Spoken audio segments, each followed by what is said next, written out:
Hello, good afternoon and welcome to my YouTube channel. I hope आप सब अच्छे होंगे, अच्छे से अपना ख्याल रख रहे होंगे और आगे एक और वीडियो के साथ। और आज की वीडियो में बात करेंगे India versus England third test match, जो कि कल लीड्स हेडिंग्ले के ग्राउंड से शुरू होने वाला है। और दोनों टीमों के कैंप से जो भी अपडेट्स हैं वो आपके सामने लेके आया हूँ। इसके अलावा मजीद खबरों पे बात करेंगे। इसके अलावा West Indies versus Pakistan second test का जो लास्ट डे आज शुरू होगा उसके हवाले से बात करेंगे। पीछे 4 दिन में क्या हुआ उसके भी हवाले से बात करेंगे। इसके अलावा और क्रिकेट से जुड़ी खबरों के बारे में आपसे बात करूंगा, जैसे कि अफ़गानिस्तान पाकिस्तान की सीरीज़ को लेके, आईपीएल से जुड़ी खबरों को लेके, या वर्ल्ड क्रिकेट में जितने भी लेजेंड्स हैं वो इंडियन क्रिकेट या इंग्लैंड क्रिकेट के बारे में क्या बात कर रहे हैं, न्यूजीलैंड बांग्लादेश की सीरीज़, साउथ अफ्रीका श्रीलंका की सीरीज़, इन सब की अपडेट्स आपके सामने लेके आए हैं इस वीडियो में। सो चलते हैं अपने पहली न्यूज़ की तरफ। और पहली न्यूज़ हमारी है इंडिया वर्सेस इंग्लैंड।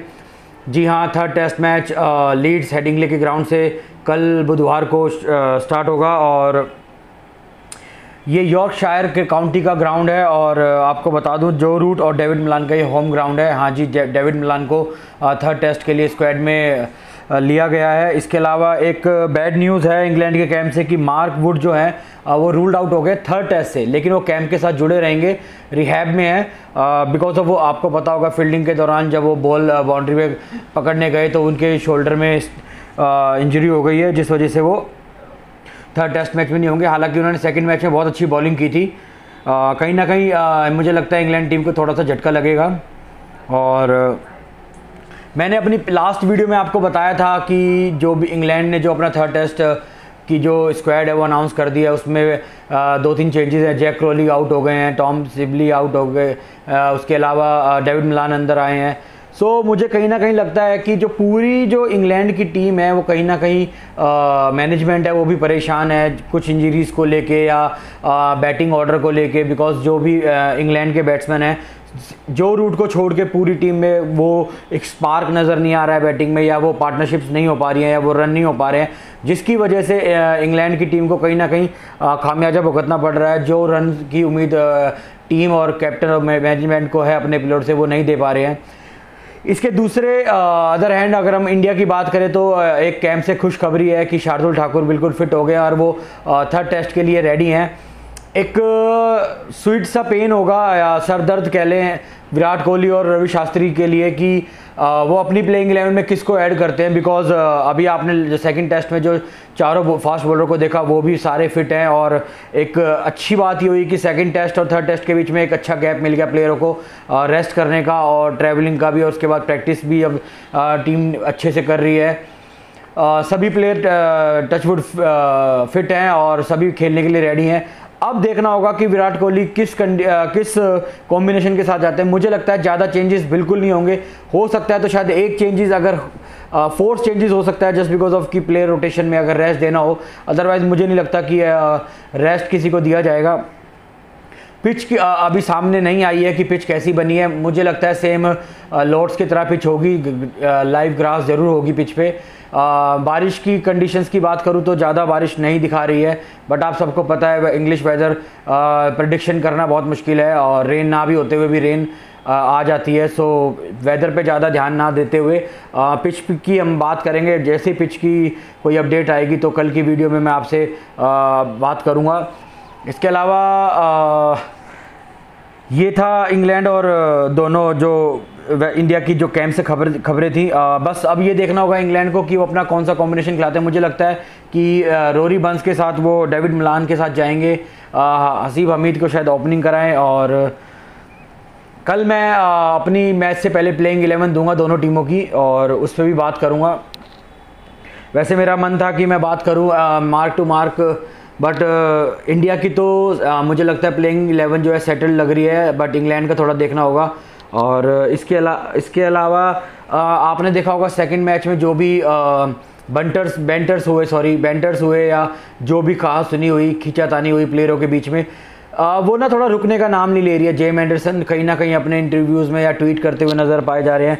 अब उनका कहना है कि जब मैं बैटिंग करने आया तो जो रूट ने मुझे बोला कि जो बुमराह हैं वो अपनी उस पेस पे बॉल नहीं कर रहे हैं जो ज़्यादातर वो करते हैं। बट जब उन्होंने फर्स्ट बॉल खेली तो जो एंडरसन का कहना है कि आई वाज शॉक्ड कि वो 90 माइल्स पर आवर की स्पीड से बॉल आई थी और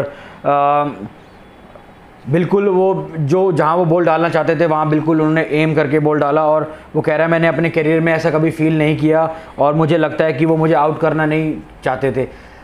एंडरसन साहब, मैं आपको एक बात बताना चाहता हूँ, जब आप बॉलिंग दूसरी टीम को जब ऐसी बॉलिंग करते हैं तो अब आपके ऊपर कोई उंगली नहीं उठाता है। जब दूसरी टीम अगर आपके सामने सेम ऐसी बॉलिंग करे आपको बैक फुट पे लाने के लिए, तो आप लोगों को प्रॉब्लम होती है। यही चीज़ ऑस्ट्रेलिया में होती थी और यही चीज़ अब इंग्लैंड में है। बिकॉज आपको पता है टॉप 4 टीम में इंग्लैंड, न्यूजीलैंड, इंडिया, ऑस्ट्रेलिया, ये 4 टीम है, और कहीं ना कहीं आपस में बहुत बड़ी सीरीज़ हो जाती है इनके आपस में। राइवलरीज भी होती हैं प्लेयरों के बीच में, जो कि अच्छा है, ग्राउंड के अंदर रहती हैं। इससे मैच में थोड़ा सा रोमांच बना रहता है। और कहीं ना कहीं मुझे लगता है जो इंग्लैंड की टीम है वो ये जो सेकंड टेस्ट की जो हार है वो पचा नहीं पा रही है। और कहीं ना कहीं जो रूट को ये भी पता है, जो फर्स्ट टेस्ट जो बारिश की वजह से लास्ट डे धुल गया, कहीं ना कहीं वो 70 to 80% इंडिया वो मैच जीत रहा था। चाहे वो बोले ना, लेकिन सबको पता है कि 157 out run banana I don't think so India के लिए इतना कोई टफ था। इंडिया मुझे लगता है 70 से 80% वो मैच जीत जाता। लेकिन इस सीरीज़ में एक चीज़ तो कंफर्म हो गई है कि जितने भी इंग्लैंड के एक्स फॉर्मर प्लेयर्स हैं वो जो इंडिया के बारे में इससे पहले कह रहे थे, अब उन सब का सोचना और नज़रिया बिल्कुल चेंज हो गया है। इसी हवाले से इसमें 1-2 चीज़ें मैं ऐड ऑन करूँगा। ग्रैम गूच का कहना है, एक तो अब ये नौबत आ गई है कि वो अपने जो फॉर्मर क्रिकेटर हैं उनको आने की बात कर रहे हैं। जी हाँ, उनका कहना है Alastair Cook retired 3 years ago, 3 साल पहले वो रिटायर हुए थे, but he would still find a place in this current team.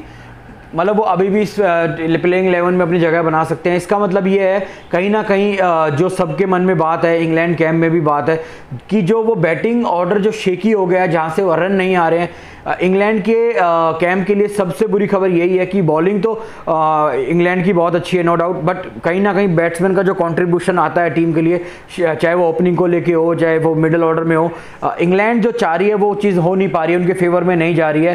कहीं ना कहीं उन्होंने बटलर को भी, मोइन अली को, सैम करन, लो ऑर्डर में बात करूँ तो कोई बहुत अच्छे रन बना नहीं पाए, फ्लॉप ही रहे। ओपनिंग की बात करूं, Rory Burns, Dom Sibley, Crawley को भी मौका दिया गया, आसिफ हमीद को भी मौका दिया गया, वो भी कहीं ना कहीं जल्दी आउट होते हुए दिखे, जिस वजह से सिर्फ जो सारा प्रेशर है वो शिफ्ट हो गया जो रूट के ऊपर। जो रूट ने नो डाउट बहुत अच्छी मास्टर स्ट्रोक इनिंग्स भी खेली, मैंने अपनी पहली वीडियो में भी उनकी तारीफ़ की हुई है और उनके बारे में मैंने बात की है। बट ये टीम गेम है, और अगर आप सोचते हैं कि एक प्लेयर से अगर टीम जीतती है तो शायद ये आप लोगों को सोचना गलत होगा। ये हो गई। इसके अलावा नासिर हुसैन और बाकी दीगर जितने भी लेजेंड्स हैं वो सब इंडिया की तारीफ़ करते हुए नज़र आ रहे हैं, और कहीं ना कहीं इंग्लिश जो फॉर्मर प्लेयर्स हैं वो कहीं ना कहीं अपनी टीम से खुश नहीं है परफॉर्मेंस से, और उनको मजबूरन इंडियन टीम की तारीफ़ करनी पड़ रही है। इसमें सबसे पहले तो कहना है नासिर हुसैन साहब का। नासिर हुसैन साहब ने जो हम लोग जो ऑस्ट्रेलिया में सीरीज़ जीते थे उसके हवाले से पहले बात की है। उन्होंने वो विराट कोहली के वो जो फाइटिंग स्पिरिट या एग्रेशन की बात की है, इस टीम की जो जीतने का जज्बा है उसकी बात की है।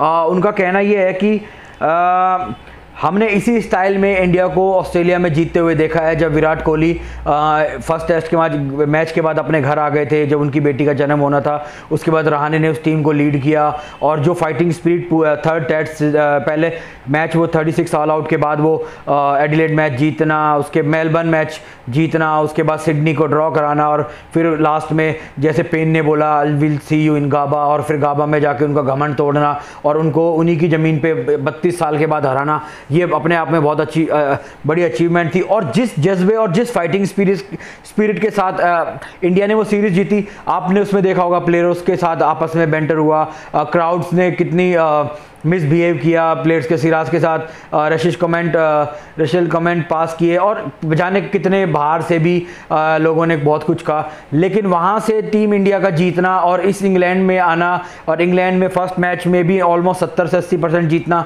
बारिश की वजह से मैच ख़राब होना, मैंने उसमें आईसीसी के लिए भी बोला था कि एक रिजर्व डे होना ज़रूरी है इंग्लैंड के अंदर। उसके बाद सेकेंड टेस्ट मैच में आउट ऑफ नो वेयर कहाँ से मैच हारते हुए किसी को नहीं पता था, डे 4 में इंडिया जीतते, बिल्कुल सबने रूल आउट कर दिया था और फिर वहाँ से वापसी करना शमी और बुमराह का, फिर बॉलर्स का 60 ओवर के अंदर इंग्लैंड टीम को ऑल आउट करना और वो लॉर्ड्स का मैच जीतना और अपने आप में इतिहास रचना। यहीं पे नासिर हुसैन का कहना है कि वहाँ पे राणे थे और यहाँ पे कोहली हैं। जब कोहली होते हैं तो टीम का जो लेवल होता है, जो एनर्जी होती है वो बिल्कुल अप होती है, बिल्कुल स्काई हाई होती है। तो यही सब बातें अब इंग्लिश प्लेयर कर रहे हैं। माइकल वॉन ने भी पहले चुटकी लेते हुए इंडिया को रूल आउट कर दिया था। पहले उनको लगता था कि इंडिया की तारीफ कर दो, सबको पता इंडिया नहीं जीतेगा तो फिर मज़ीद मज़े लेने का फ़ायदा मौका मिलेगा, बट ऐसा ना हो सका। और नासिर हुसैन के जैसे जो क्रिकेटर हैं उनकी इंडिया के लिए प्रेस करना और माइकल वॉन जैसे प्लेयर जो इंसान है वो जो मज़े लेते घूमते हैं, उनका इसे कहते हैं कि अपने ही मुंह पे चाटा मारना, पहले गलत बोलना और फिर वापसी और फिर अपने वर्ड्स को वापस लेना, आई थिंक किसी इंसान के लिए ठीक बात नहीं है। इसके अलावा सुनील गावस्कर साहब, हमारे लेजेंड सनी सर, उनका कहना है कि this Indian team is possibly the best team in the history of Indian test cricket history. Just इनका कहना बिल्कुल ठीक है। आप लोगों को पता है हम एशियंस जितनी भी टीम है हमारे पास, पाकिस्तान को छोड़ के हम लोगों के पास बैट्समैन बहुत अच्छे प्रोड्यूस किए हैं। फ्रॉम सन्नी सर से लेके आप जितने नाम ले लें, कपिल सर या इसके अलावा सचिन तेंदुलकर, मोहम्मद अजरुद्दीन, मतलब मैं लिस्ट है, नाम लेते जाएं।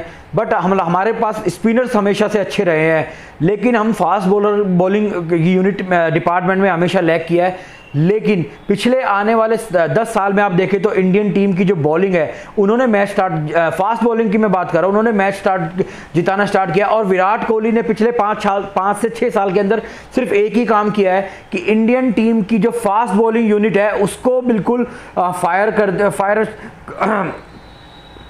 बिल्कुल चेंज कर दिया है, बिकॉज वो डिपेंड करते हैं अपने फास्ट बॉलर पे।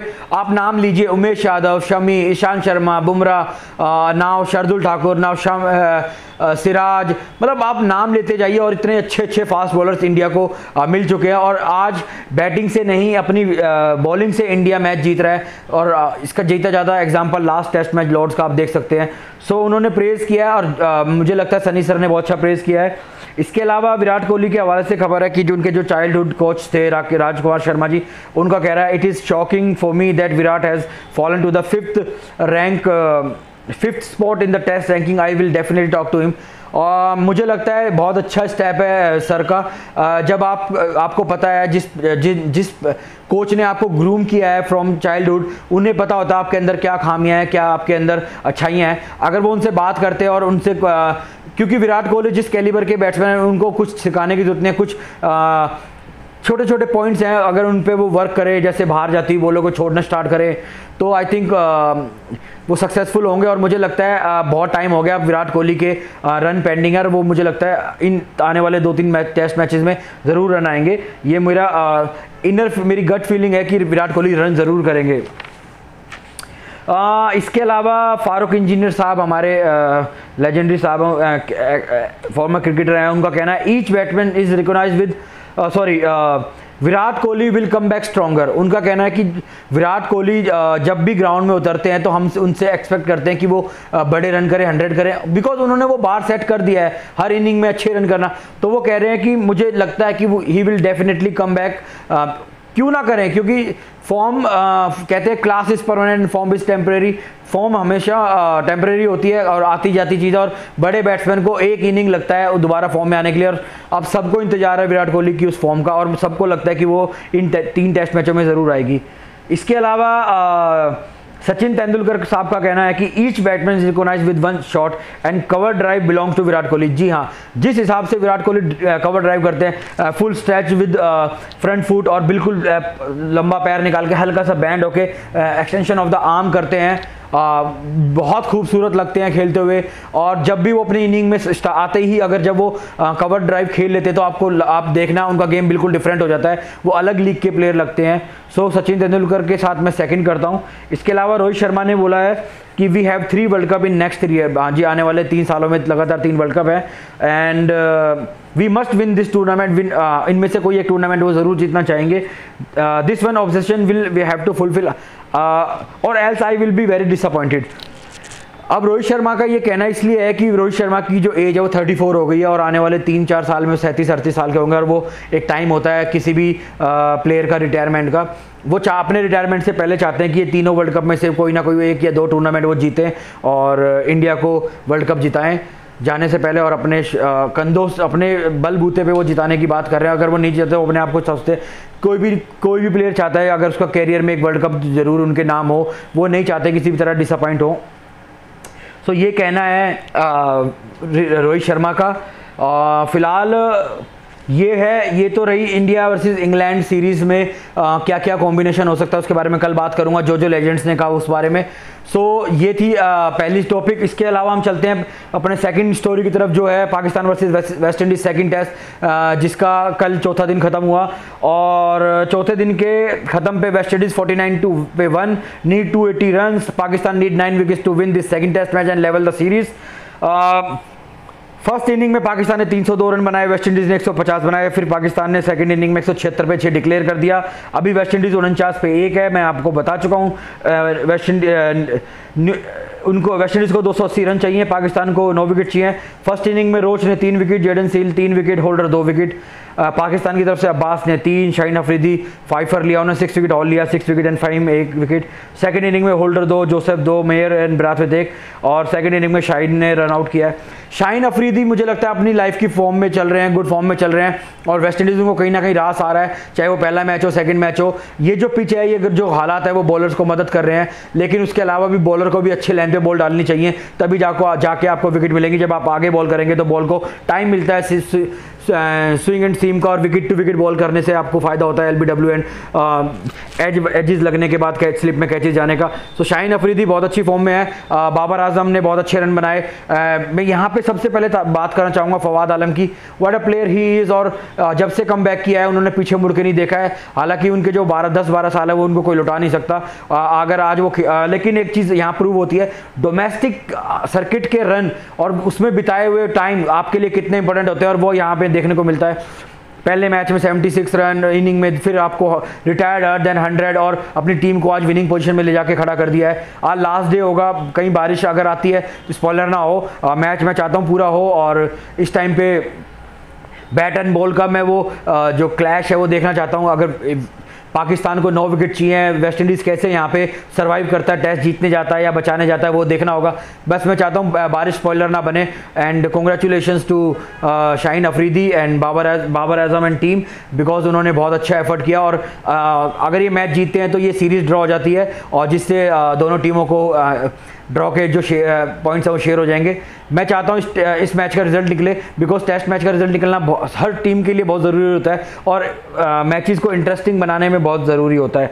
सो ये थी पाकिस्तान वेस्ट इंडीज़ की अपडेट। इसके अलावा एक और अपडेट मैं आपको देना चाहता हूँ, Pakistan versus Afghanistan ODI series, जो कि 1 सितंबर से 8 सितंबर श्रीलंका हम्बनटोटा में होनी थी, वो रिशेड्यूल हो गई है 2022 के लिए। जी हाँ, आप सबको पता है अफगानिस्तान का जो माहौल चल रहा है, उनके लिए बड़ा टफ था कि पहले उनको अफगानिस्तान से Islamabad to Dubai to Hambantota जाना था, जो कि ट्रैवलिंग में बहुत ज़्यादा टाइम लगता है। देन कोरोना केसेस के चक्कर में आज आप देखिए 23 तारीख हो गई है, 24 हो गई है, आज का एक दिन है। फिर वेस्ट इंडीज़ को सीधा आई थिंक वो श्रीलंका आते, और वो कहीं ना कहीं क्वारंटाइन और उन सब को लेके आई थिंक जो अफगानिस्तान में जो माहौल बना हुआ है उस वजह से आई थिंक ये सीरीज़ पोस्टपोन हो गई सिक्योरिटी रीजंस के लिए। और अफगानिस्तान ने बोला, पाकिस्तान ने ऑफर किया था कि आप हमारे यहाँ होम ग्राउंड खेल लीजिए होम सीरीज़, बट मुझे लगता है कि आई थिंक ये सीरीज़ ना नॉट बेटर है, बिकॉज होम सीरीज़ कैसे हो सकती है, पाकिस्तान को तो एडवांटेज होगा अपने घर में खेलने का। लोग कहते हैं ये सीरीज़ होनी चाहिए थी, मुझे लगता है सीरीज़ नहीं होनी चाहिए थी, होनी थी तो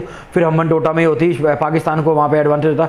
अदरवाइज इसके अलावा जो अफगानिस्तान बोर्ड है उनकी तरफ से खबर आई है कि हम लोग पाकिस्तान में सीरीज़ नहीं खेलेंगे, और दोनों बोर्ड ने म्यूचुअली बैठ के बात किया है कि ये नेक्स्ट ईयर के लिए पोस्टपोन कर दी गई है, और अफगानिस्तान ने खेलने के लिए मना कर दिया है। इसके अलावा मुझे एक इसमें जो छोटा सा डाउट अब लग रहा है, वो लग रहा है न्यूजीलैंड वर्सेस पाकिस्तान की जो सीरीज़ होनी है, अगर सिक्योरिटी रीजंस को लेके यही प्रॉब्लम रही तो मुझे नहीं लगता कि न्यूजीलैंड और पाकिस्तान की सीरीज़ भी मुझे लगता है हो पाएगी। इस पर भी आगे अपडेट्स लेके आऊँगा, जो भी आपके सामने जो भी न्यू अपडेट्स होंगी सबसे पहले आपके सामने लेके आऊँगा। सो इसके अलावा अब हम बात करेंगे आईपीएल से जुड़ी खबरों से। आईपीएल की बहुत सी टीमें जो हैं वो दुबई पहुंच गई सेकंड लेग के लिए, और वहां पे प्रैक्टिस शुरू हो गई। आप सबको पता है चेन्नई तो पहुंच चुकी है, और इसके अलावा सारी पलटन वगैरह जितनी भी टीमें जा रही हैं धीरे धीरे करके। इसके अलावा आरसीबी ने 3 प्लेयरों को साइन किया, श्रीलंका के allrounder Hasaranga, fast bowler Chameera and Singapore के जो बैट्समैन डेविड टीम डेविड को। और टीम डेविड क्या प्लेयर हैं, छोटी सी कंट्री से खेलते हैं, बट उनका जो खेलने का स्टाइल है सीधे बैट से खेलते हैं। आई थिंक आरसीबी के लिए बहुत अच्छा सेट होंगे। और आने वाले मैचेस में अभी पीएसएल में भी मैंने उनकी इनिंग देखी थी, और शायद आप लोगों ने भी देखी हो, ना देखी हो तो आप जाके वीडियोस देख सकते हैं। इसके अलावा मुझे लगता है आरसीबी के लिए मिडिल ऑर्डर में बहुत अच्छा काम करेंगे। पंजाब ने नेथन एलिस ऑस्ट्रेलिया के बॉलर उनको साइन किया, Jhye Richardson and Riley Meredith के अलावा, क्योंकि वो दोनों अवेलेबल नहीं होंगे। इसके अलावा एक अच्छी खबर आ रही है केकेआर के कैंप से, जो गिल है, शुभम गिल है, expected to be fit for UAE leg. जी हाँ, बीसीसीआई की ऑफिशियल खबर के अनुसार वो अभी रिहैब कर रहे थे एनसीए में, और 2 वीक के लिए, और अब जब तक ये सेकंड लेग स्टार्ट होगा तो वो वहाँ से फ्री हो जाएंगे और आईपीएल के लिए एक्सपेक्टेड टू बी फिट। इसके अलावा बांग्लादेश के फास्ट बॉलर मुस्तफिजुर का कहना है playing IPL help perform at international level. बिल्कुल ठीक है उनका कहना, और उनकी बात से मैं सेकंड करूंगा। जब कोई भी टीम या कोई भी प्लेयर जब आईपीएल जैसी इंटरनेशनल लीग खेलते हैं तो आपने देखा होगा आईपीएल का एक फ़ायदा ये है कि जितने भी करंट प्लेयर होते हैं वो सब आईपीएल खेलते हैं, और जब आपस में एक दूसरी टीम से आप खेलते हैं तो आपको इफ़ एंड बट्स और आपको दोनों प्लेयरों की कमियां, खामियां, अच्छाई सब पता चल जाती है, जिससे आपको इंटरनेशनल पे हेल्प मिलती है। इसके अलावा 2 सीरीज़ अभी और स्टार्ट होनी है। New Zealand tour of Bangladesh 5 T20 है जो 1 सितंबर से शुरू होगा, और न्यूजीलैंड की टीम बांग्लादेश पहुंच गई है। इसके बाद न्यूजीलैंड की टीम को पाकिस्तान आना है, बट इस पर मैंने आपको बता चुका हूँ सिक्योरिटी रीजंस की वजह से मुझे लगता है कि अभी ये सीरीज़ का कुछ कंफर्म नहीं है। इस पर भी जो अपडेट होंगी वो जरूर आपके साथ शेयर करूँगा। इसके अलावा एक टूर और आ रहा है, south Africa tour of Sri Lanka 2 सितंबर से, जो कि 3 ODI और T20 खेले जाएंगे। अच्छी बात है, वर्ल्ड कप से पहले सारी टीमें आपस में मैच खेल रही हैं, और फिर जो मेन टीम्स के प्लेयर है वो आईपीएल में जाएंगे, देन फिर वर्ल्ड कप खेलेंगे। सो मुझे लगता है हर टीम के लिए एक अच्छा प्रिपरेशन है, और अच्छी बात है जितनी भी सेना कंट्रीज़ की टीम है वो आके एशियन टीम के साथ खेल रही हैं, क्योंकि एशियन की टीम की जो एशियन पिचेस जो होती हैं, या यूएई की हो, इंडिया, बांग्लादेश, पाकिस्तान, वो ऑलमोस्ट सिमिलर होती हैं, तो कंडीशंस से भी आपको मैच करना होता है, अपने आप को ढालना होता है। सो ये अच्छी बात है, और क्रिकेट होनी चाहिए, और जब जितनी क्रिकेट होगी उतना हम लोगों के लिए अच्छा है, आप लोगों से साथ इंटरेक्ट करने के लिए, आपके सामने अच्छी वीडियोस बनाने के लिए, आपके सामने न्यू अपडेट्स लाने के लिए।